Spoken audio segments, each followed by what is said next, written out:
একটা গার্মেন্টসের সমস্যা হলে প্রতিটা গার্মেন্টসের মানুষ বের হয়ে যাবো, বের হয়ে এগুলো এরকম আন্দোলন করবো। সেনাবাহিনীর উপরে হাত তুলছে, সেনার মানুষের দৌড়াচ্ছে, এর জন্য আজকে গুলি করতেছে, যে দেখতেছেন মানুষ দৌড়ে পালাইতেছে সব।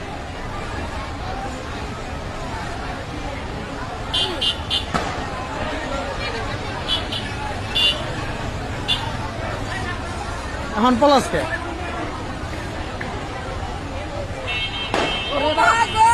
ভাই তোর জায়গা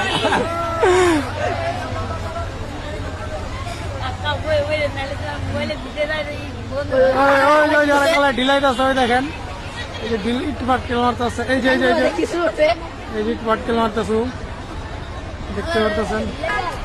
ওই দেখেন ওই যে ঢিল ঢিল করতেছে, ওই যে